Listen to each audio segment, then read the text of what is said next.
It is time for the Cyber Executive Podcast, where we'll be talking with the top industry experts about risk, technology, and leadership. I am your host, Marc Ashworth, and today I have the pleasure of having my friend Zach Lewis, who is the CISO with the University of Health and Sciences and Pharmacy in St. Louis, is here with me today. Zach, thank you very much for being as a guest on my 9th episode of the Cyber Executive Podcast.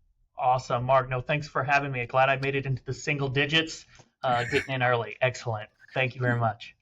Yeah, the schedules and just trying to work out always makes it challenging and stuff like that. So Zach, being in the education industry, and I know you've done a lot of public talking about that to other industry leaders. So what is some of the challenges in cybersecurity in education, and why is it so important? Yeah, I mean, education is I don't know, it's a petri dish of all sorts of things, especially ours being a health sciences sort of healthcare industry. So we have the HIPAA stuff with healthcare students going on rotation, working with patients, medical information. We have the education side of things. So there's regulations there with the Department of Education now-ish, and FERPA. So we have to protect student grades and course schedules and content and classes they've taken. And then we also have research happening. So we do a lot of medical research, vaccine research, some animal testing type things. So we have to protect that as well. So we have sort of the gambit there. Financial aid's in there. So we got a little bit of the finance piece as well. We're a sector with lots of resources that people want, that threat actors want, with not a lot of, the budget to always protect those, right? So a lot of high exposure, limited resources makes them a really attractive target. Breach, just like anywhere, can disrupt operations. It can, erode trust. It can take away that data and sell it on the dark web. So we have to be very vigilant and sort of protecting that and protecting our reputation and our students and users as well. Yeah, and with a lot of younger people, those are nice, untouched, credit related, profiles that is high value, and many people don't even look at them for many years afterwards, especially if they're kids. So it's definitely a high value target if they can get a hold of that information. That's for sure. Yeah, it's funny. No student when researching universities is looking at the cybersecurity posture of the university. It's not one of the things they're looking for. So, we're doing a lot on the back end, but it's not always a strong selling point. So, yeah. What are some of the common threats to schools and universities? I think they're a lot like a lot of places. Phishing remains one of our top threats, just like a lot of places. Tons of emails coming in to tons of users. Ransomware, still a concern, like most places. And especially in university settings and higher ed settings, it's hard to sometimes get that budget, those resources needed to fix aging infrastructure or flat networks and try and put segmentation in there, maybe try to do zero trust, some of those key buzzwords that you see nowadays. It's hard to work that in. Where a lot of our users, I'll call them dinosaurs for lack of a better word, are used to the old way of doing things. So we need to make changes in how they access resources or how they have to log in or do different things. It's a burden for sure that you hear a lot about. Other things, we've seen third party risk is becoming big for us. Again, like a lot of places, not unheard of. When MOVE happened, we had tons, probably 10, 12, 13 different third parties that were hit by that we had to kind of work through and manage. And then really data exfiltration, protecting that research information. We recently just went through one of our first sort of insider threats around research, which was really interesting for me, who had done many before. So it made us really look at our insider risk program on how we kind of detect those and watch for those and what we're doing around that. But a lot of interest in research out there and it going to other countries. Yeah, and I would think too, with the current political environment on a lot of research grants and everything, and a lot of the bigger universities cutting staffing, that that research information is going to become more and more of a hot topic, I would think. So, or a hot target, I should say. Yeah, research, absolutely. And I mean, higher ed as a whole is sort of in a, I would say, almost like a bubble right now of a lot of changing stuff going on. It's not unlike the housing market several years back. I don't think it's necessarily a bubble that's going to pop, but maybe one that's going to leak air very slowly, and kind of come down from the high of which we are. We're seeing less students interested in college. We're seeing less people graduate and want to get involved. And then in the health sciences is actually down kind of across the board too, and rising costs and the changing in federal grants and loans. I mean, it's a whole changing sphere of stuff right now that's going to really change the landscape of higher ed. Yeah, and I would think too that the methods and the attacks and everything would be different. And we have some mutual friends in some local universities, and how I've had lots of conversations with them around they have just as severe internal threats as they do the external, because you got these really smart technology students that are also trying to figure things out, or they're trying to adjust the numbers or something along that line. I don't know what their methodology is, Yeah. but so they're having to watch for the internal attacks just as much as the external. Is that something you think is common, or or is that maybe certain type of maybe your higher ed related in certain universities that's more of an issue, or you think it's more widespread? I mean, if we're going to talk about like students trying to get into a system and maybe change their grades or something, I think it's a little bit more common in the K through 12 space. Their resources are probably a little bit more even strained than mine would be in higher ed. But what we've sort of done with our students is really segment them from the entire rest of the organization. So we've really taken a cloud first approach to all of our infrastructure here. I'll note, while being the CISO, I also serve as the CIO. So I kind of am responsible for all the infrastructure and the IT side of the house, as well as the academic technology piece. So what we've done is segment the students away, where they are on their own network, away from all of our networked domain infrastructure. They have access to the handful of SaaS platforms that they need to get to perform their education and get in class and do assignments and stuff.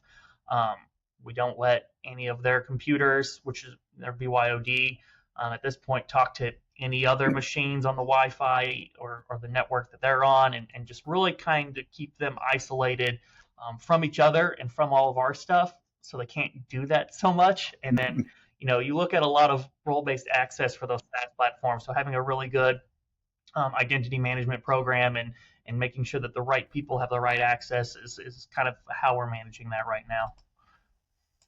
Very cool. So I would think part of this is on awareness and education, both on the staff and the students. So what sort of role does cybersecurity awareness training play in protecting educational institutions? I mean, I know it is a big issue in the corporate world, Yeah. but you got two totally different groups there between employees versus students, and and the education off of them I would think would differ. So how would they differ from that? Yeah, absolutely. So really our primary focus with cybersecurity awareness training, like any corporation, we're doing your standard stuff. We're doing some phishing campaigns. We're doing yearly training, and they got to watch the videos. And I have a love-hate relationship with cybersecurity awareness training. I feel like for a handful of my users, they get it, they understand, they're with me. But I think, like a lot of people, we could sit down with a piece of paper and probably write down our 10, 15 problem users who are going to click that link every time it comes through, no matter how much training you kind of hammer into them. And it's like, what do you do in that instance? So we've built a program. We send out our phishing campaigns. We have ways to report that. Write an email from various different methods, and every time we do that, we always do a drawing. We pick somebody who reported appropriately. They win some university swag, whether it's a polo or a hoodie or something like that, trying to incentivize that way. We let the university know what our results are.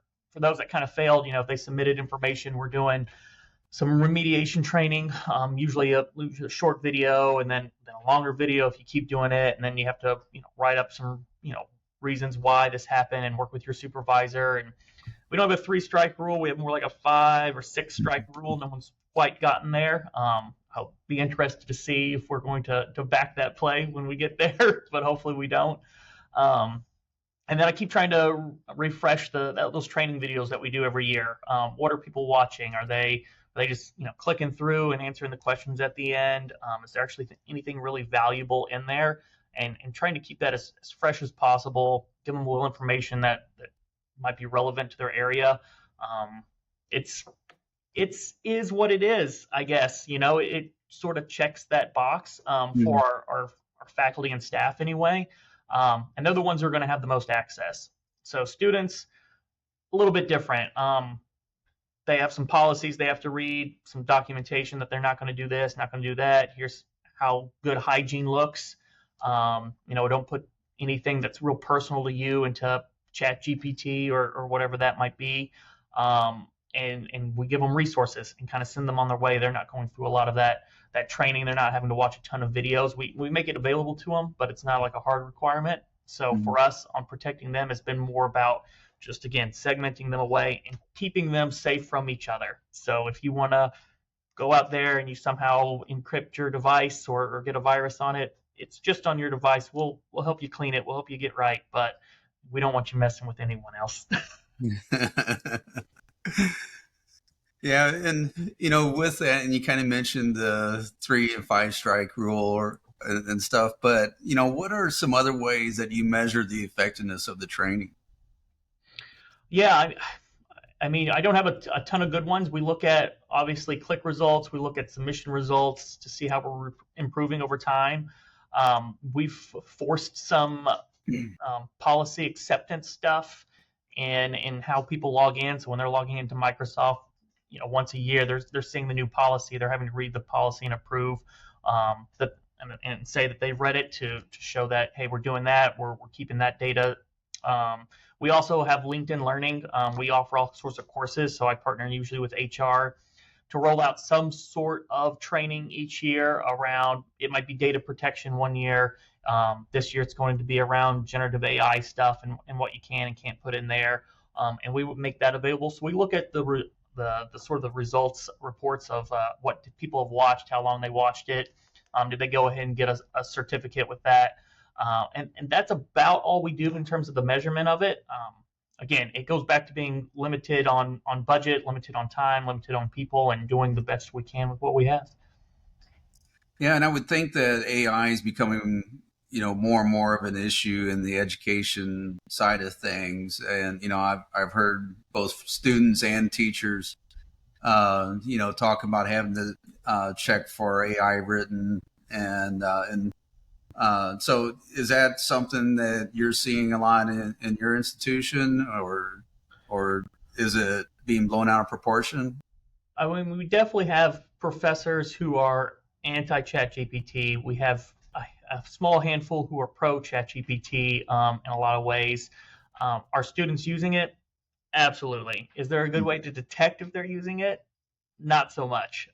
Though, if your student went from D's and F's in a class on their papers and all of a sudden they're scoring high marks, I might be a little suspicious. But honing in on that is going to be difficult, and I think that goes back to the changes in higher education we're going to have to see. That's going to be a robust change in how we're performing assessments, we're giving exams, we're having people write about stuff. You're going to have Mm-hmm. to, professors are going to have to change sort of what they're looking for, and I think just like when the calculator came out, uh, professors were very anti-calculators. They thought it was going to ruin math. No one was going to be able to know how to do math.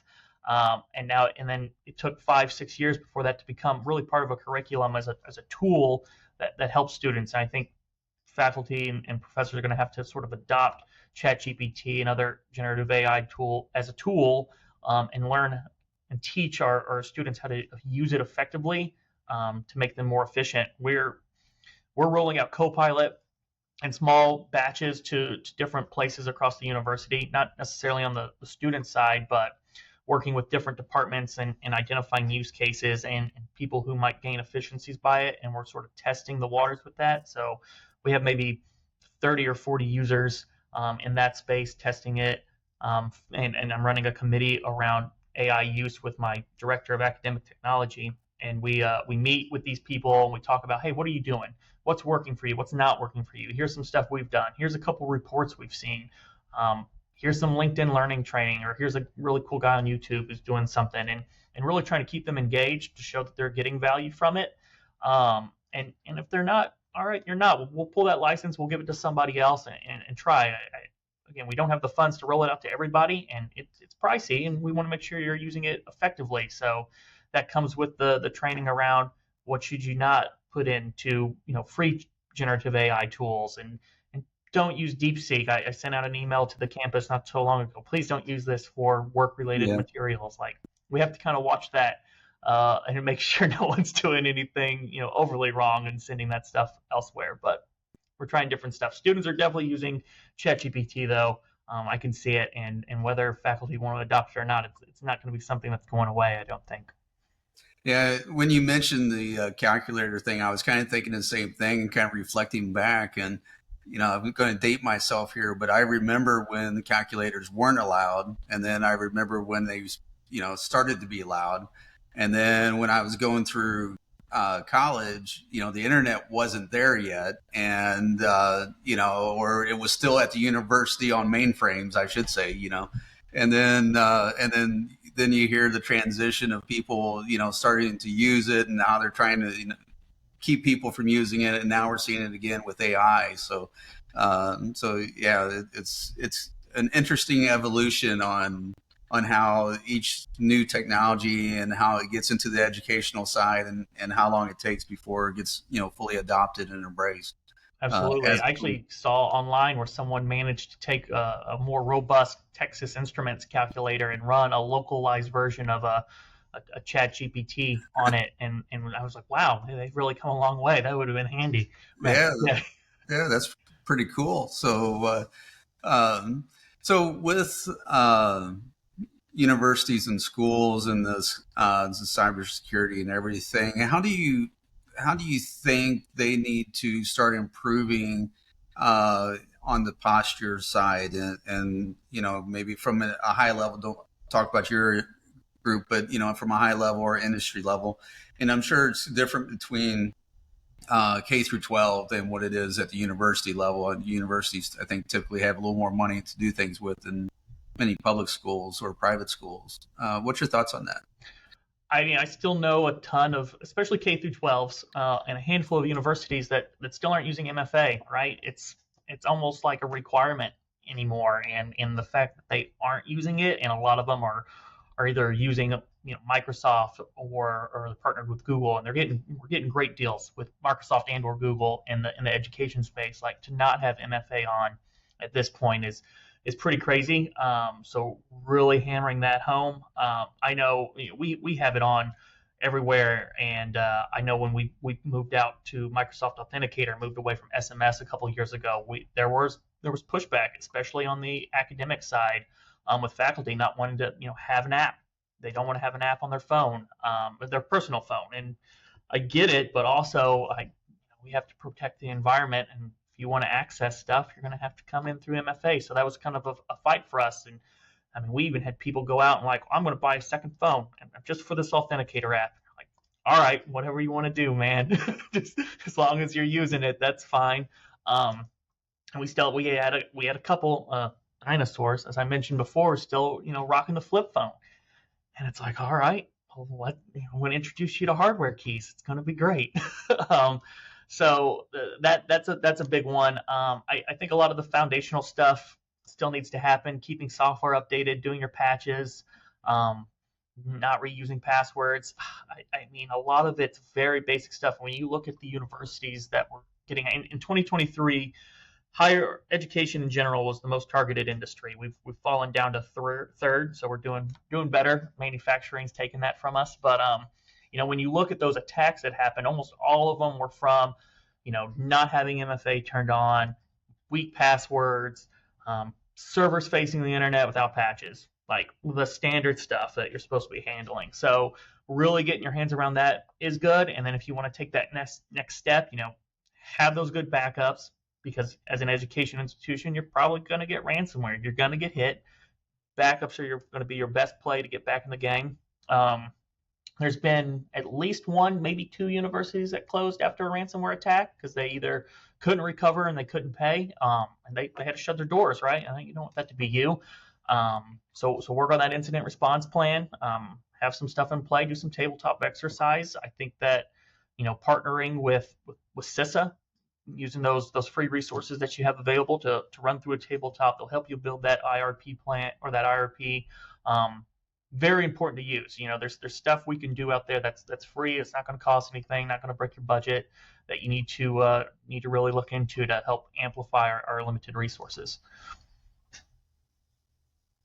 Yeah, CISA is a great resource, no matter what industry you're in. They have a lot of good tools that's free, and we had them come in and sit with us and run a instant tabletop exercise, and this was a full company wide one, and they did a fantastic job and brought in the FBI, the St. Louis Fusion Center, and other resources, and there was a lot of great collaboration on things to do, and it was a really great event. So highly recommend reaching out to your local CISA rep, and if you don't know, maybe contact me or Zach, and we can put you in touch with somebody or get you in touch with someone that knows somebody, right? So we can do Yeah, that. I mean, absolutely. The tabletops, they're doing web vulnerability scanning, they're DNS monitoring, all sorts of different tools. They'll do pen tests for you.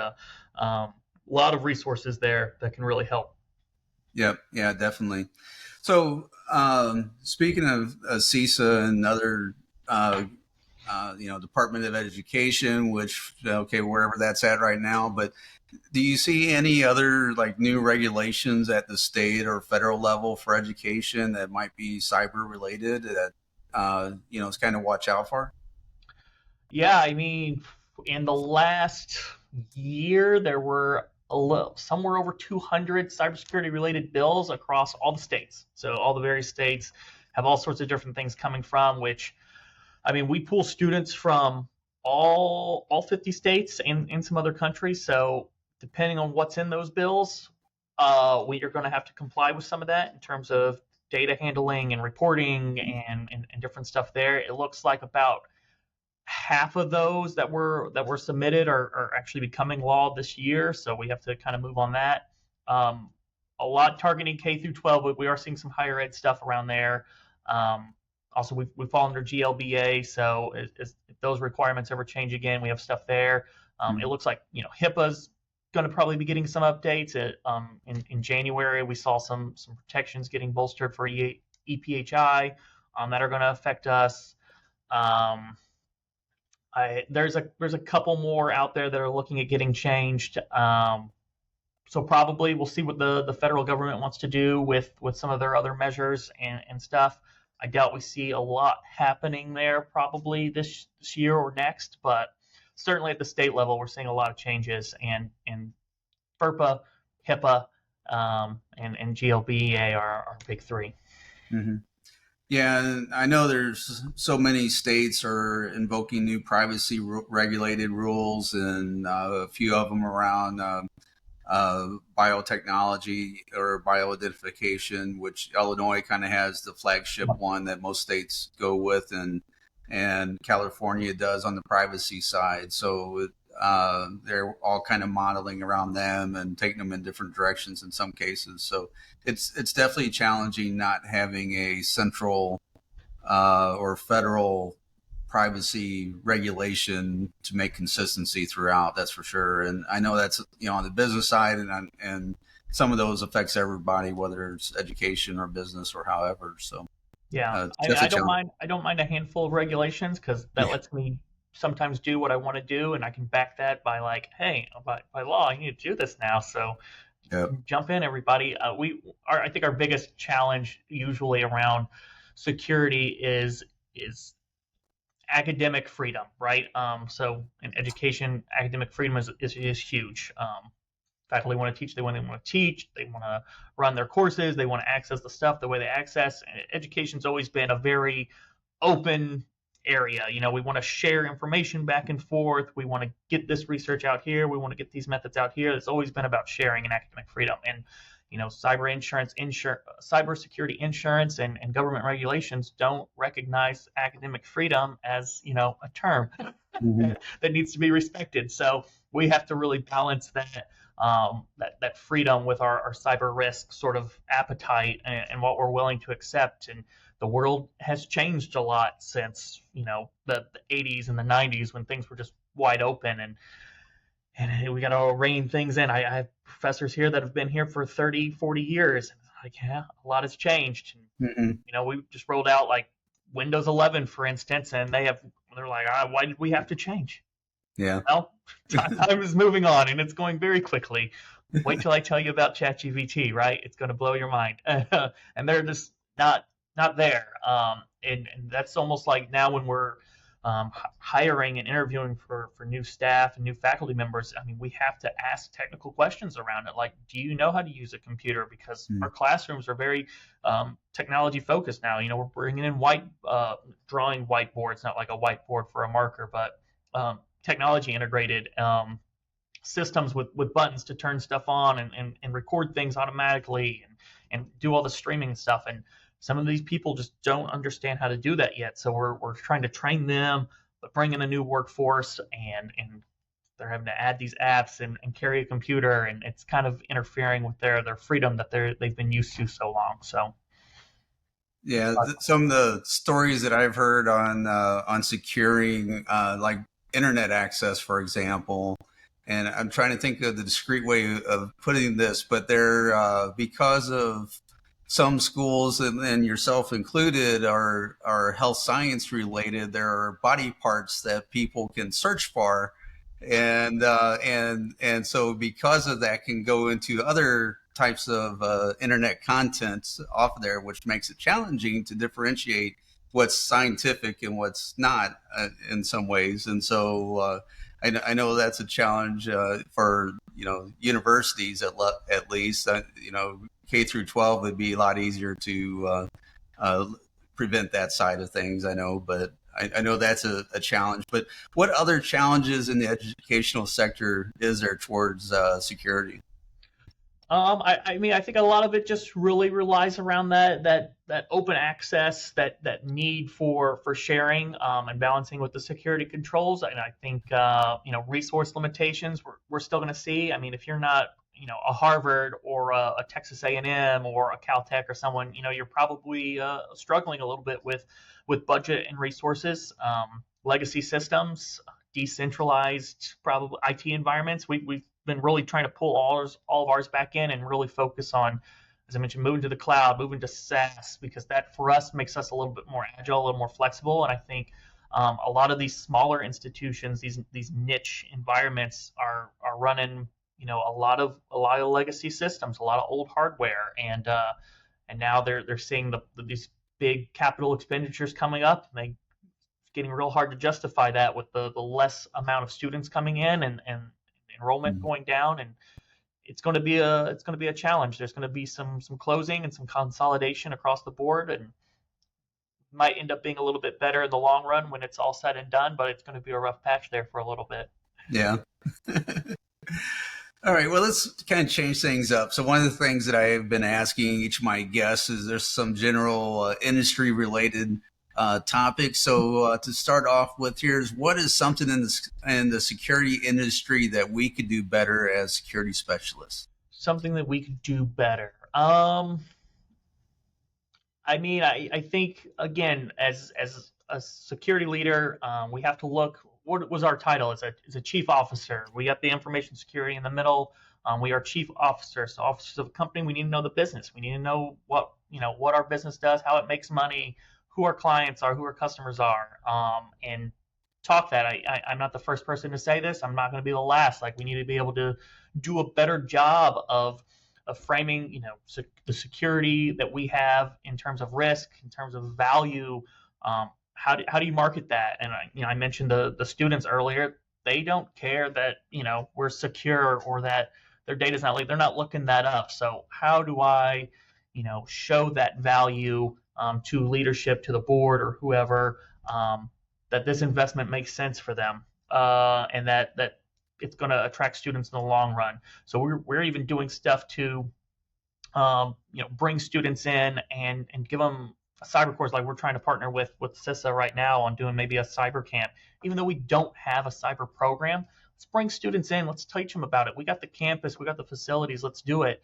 And that maybe that generates some business. Maybe we rent out a space, or maybe the students really like it and they want to come here and learn about health sciences or data science or something. But any way we can to sort of drive value, drive things for the business, and help, and not just be that technical sounding board. I think that would be great. So yeah, talk the language of business. All right, great. So, what is something that you're tired of hearing about? Tired of hearing about. Well, the one thing I think I get the most tired of hearing about is anytime there's some sort of breach or attack, and it's always a sophisticated attack. Um, and you're like, really? What happened? What was so sophisticated? Well, they came in over the VPN. How'd they do that? We didn't have MFA in place. Okay, great. That's not that sophisticated. When you really look at these attacks that are happening out there, they're not that sophisticated. They're very easy. And again, it's the foundational stuff in security. And maybe that to question one, what is something we could do better? The foundations, patch your systems. Don't have things that have critical data facing the internet. Uh, Put MFA on, like these basic things that we need to be doing can prevent a lot of these attacks. Like at least make them work for it a little bit. Come on.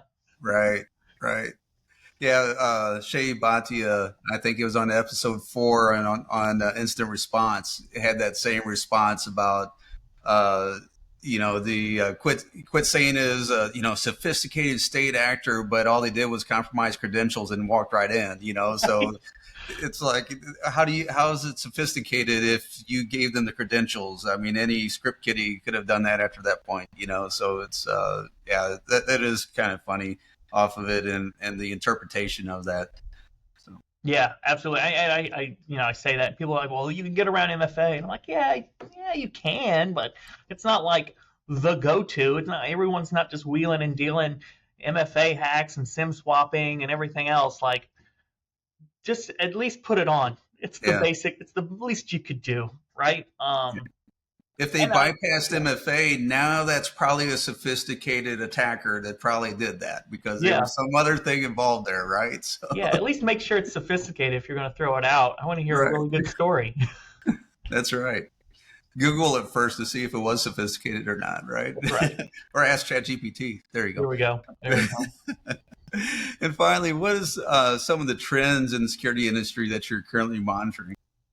I think like most people, obviously AI, both for attack, defense, for process improvement. Now, can it help us? Yes. I still think generative AI is going to be a tool more than a hindrance. We're going to go through a rough growing patch for sure. I'm using it as in my day to day. The team's using it. We like it. We want to see where it's going to go. Everyone and their mother, though, right now is selling something with AI, so you got to sift through that noise and only find out what's really worth it. But bottom line, we're all going to end up paying for it with all of our tools because everyone's got to have it. So we're looking at that. Other things for us, just kind of actively monitoring supply chain risk, and also in purchasing and costs through our supply chain with different changes in tariffs and sort of the global market and how people are reacting and what's going on. We're trying to keep tabs on what our vendors are doing, and I mentioned we're a big SaaS player, so what's third party SaaS look like? We've got that under wraps. We're not letting everyone add anything they want to add, but what are their dependencies? Where are they hosted? What are they using? And really trying to keep a tabs on that. I'm hoping in the next few years we start getting maybe a few more tools that make it easier to do that, so it's not such a manual process. I think we'll see some more around that. I think that goes back to things like S-bombs and different stuff becoming more of a requirement to have, and having a better way to manage that. I think it's going to be great. And finally, we're looking at like our service desk, our help desk, sort of identity verification is what we're looking at. If someone calls in and needs a password reset, how do we verify? Are these processes we're using good? Are they effective? We don't want anything that happened with like MGM, Scattered Spider. Call a help desk, they reset a password, and all of a sudden you've been owned. We don't want that. So really making sure the team knows how to properly verify a user. We have a few boxes, and if they don't check those boxes, then we're not going to reset those credentials. And just making sure that that's solid, since we see that attack being pretty widely used right now. Yeah. Well, very cool. Well, Zach, that's all the time we have for today. I appreciate you being here as always, and look forward to more conversations and seeing you out there on the circuits talking and everything else. So, for everyone else, join us next week, and be sure to hit subscribe and follow, and let everyone know about the Cyber Executive Podcast. Thank you very much. Thanks, Mark.